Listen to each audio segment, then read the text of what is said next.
Hi guys, welcome to my podcast. My name is Nicole and I'm the brains and the beauty behind Yarncraft by Nicole. You can find me here on YouTube as well as on Insta, on Facebook, and then you can find some of the patterns that I have tested as well as some of the ones that I've written on Ravelry and Etsy. Welcome to this beautiful sunshiny week, at least it is here in Michigan, and I am so happy that the weather has changed because now I get to wear some of my fun summery lightweight makes like the one that is my featured make for today. This is the Cabana Cardi from TL Yarncrafts. She is huge here on YouTube. If for some reason you don't know her yet, go look her up immediately because she's fantastic.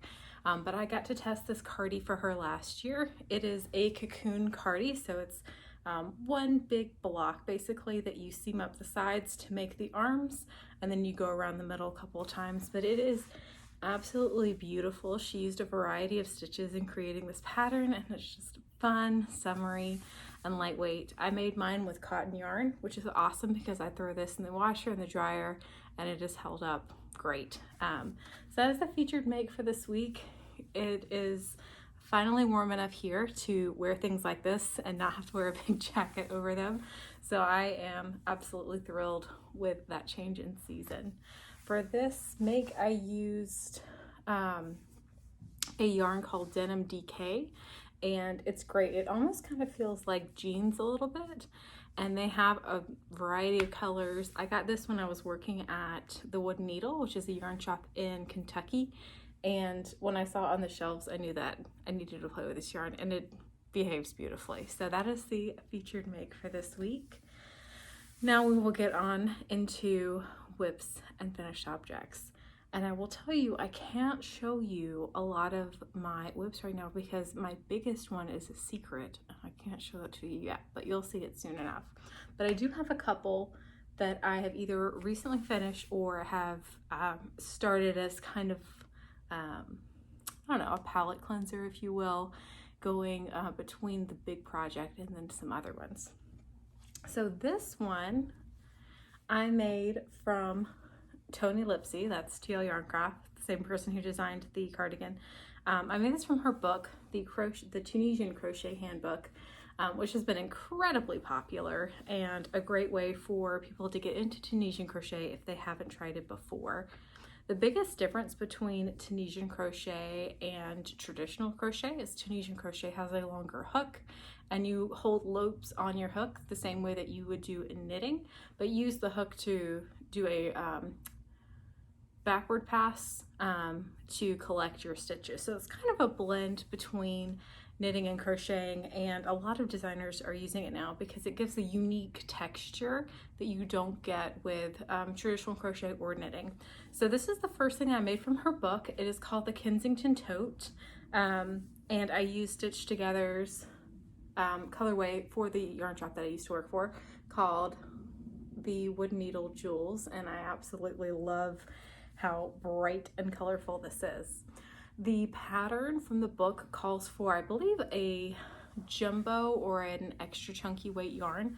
This is not. This is a worsted weight yarn, which just means it's a little skinnier than what was called for. But this is yarn I've had for a while. I didn't know what to do with, and I thought it would work out beautifully, and so I adjusted the pattern a little bit to allow for a smaller weight yarn. But the pictures in the pattern itself were really helpful to doing the handle part because I wasn't sure how exactly that would work when you don't have the chains that you would usually have in traditional crochet. So her book is fantastic. It's great for beginners, and I have done one official project, and it's just the right size to hold a couple of books as well as a small project. And because it's Tunisian crochet, it's got a little bit of stretch to it, but it also has a little bit more structure than it would be if it was a simple knitted bag. And this is the knit stitch that she used on this bag, and it's just really cute. I've made a couple of headbands also using the knit stitch, and it's a really great way to show off pretty yarn. And yeah, absolutely love that. The next thing that I have finished recently is my beautiful top that I'm in a tester group for right now. So this is called the Cypress Tee. Isn't she beautiful? Haley Herman is designing this, and I think it will be released sometime in June or July, but I just finished mine. I'll probably take pictures this weekend, and it's just so pretty. I used a yarn that I had bought that I wasn't sure what the plan was for the yarn, from Aquarius Make. She is on Etsy, and she hand dyes a lot of yarn right here in Michigan. And I bought this yarn as part of like her clearance sale, and so I knew that I wouldn't be able to get more of it. So I was playing a little bit of yarn chicken, because with this particular pattern, it's a bottom up pattern. So I started with this at the bottom, and then basically I had to gauge how much I would have left for the sleeves. So I used one skein of this colorway called Pier, and then I used 2 skeins of this crab colorway, or little crab colorway from Wonderland yarns. That it came out beautifully. I actually wore this for a tulip festival that we went to last weekend, and it just wears really great. I love it.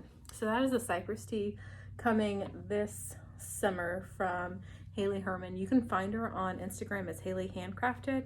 And if you like recipe style patterns where they're very forgiving with the weight of yarn that you choose, the ease or the size of your top, the way that she writes patterns is very, very, very customizable, which I love, because clearly I customize patterns that aren't even designed to be customized.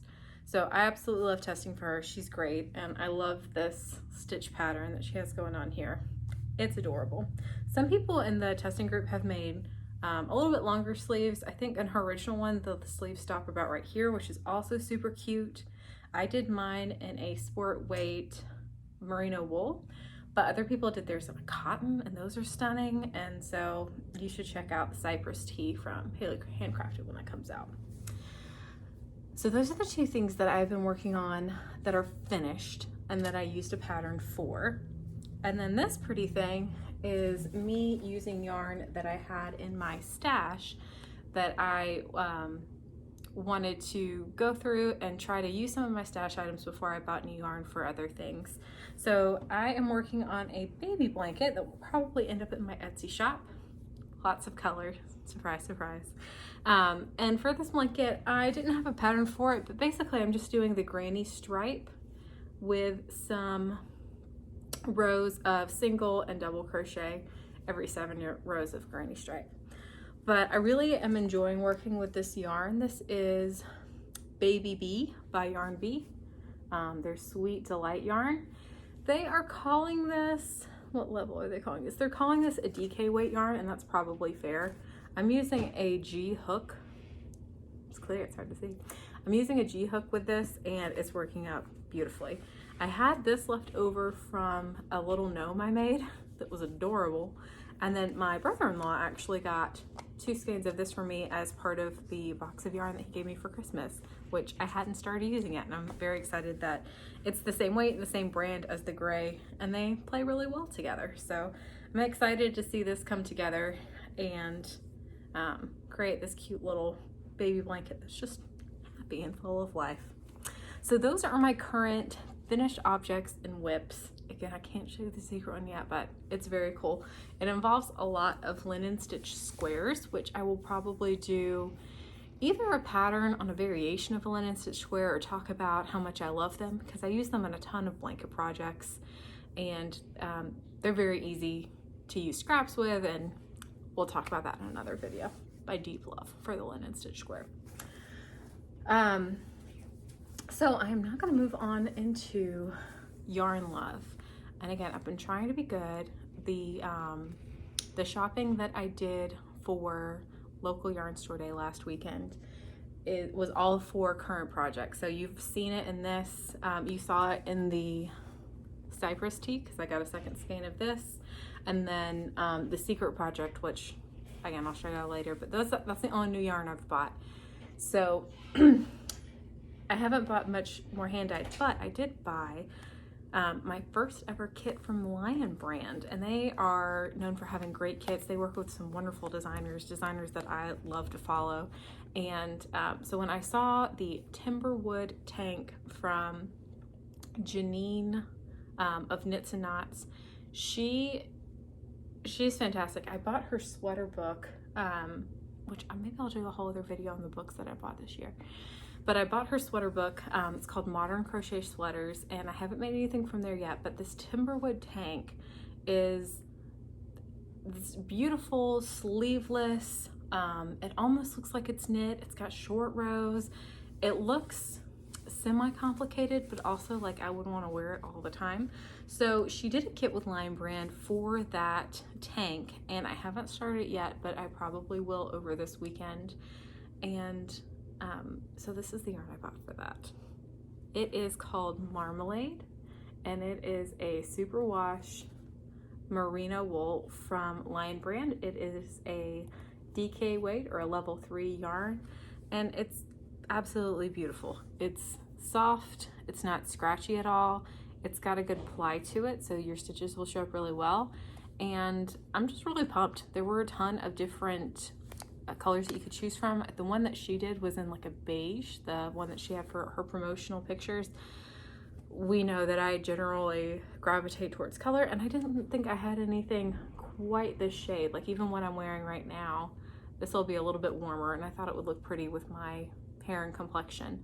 So I got a couple skeins of this. Because it's a tank, it really doesn't require a ton of yarn, and I got this on sale. I think they were running like a 30% off sale, and I think I got the whole kit for under $25, and that's really impressive for a merino wool. So if you haven't checked out Lion Brand's kits, I think that they're a good investment if you like kits. Like I said, this is the first one that I bought, and I'm really excited about it. This is part of their LB collection, which is more luxe weight yarns. So these are yarns that have either an interesting fiber content or an interesting dyeing process. Like I said, this one is 100% superwash merino, and it feels great and it looks great. So I am really pumped about that going forward. If you haven't checked it out, Timberwood Tank by KnitsnKnots, it's all over Instagram, and I am excited to try that. And I will of course show you here what it looks like and how it comes out. And that is what I have for the majority of what has been going on. I will say last week I had a horrible sore throat, and no one would have wanted to hear me talk for a whole podcast. So I am very happy to have most of my voice back now, and that the weather is finally behaving, and very happy to be back on this week. But last week, I don't think that I've talked to y'all about the fact that local yarn store day happened, and it was a ton of fun. A lot of local yarn stores have giveaways and things like that. Spun, my local yarn store here in Michigan, had I think there was a gift card that they gave away, but also had rewards for extra points, and then also swag like this cute mug. If you spent $50 or something like that, you got a free mug, and I got a little pin. And it was fun to just participate in the community around local yarn store day, and meet with other makers, talk with other people, show off makes that you've made. So it was a ton of fun, and I really enjoyed that.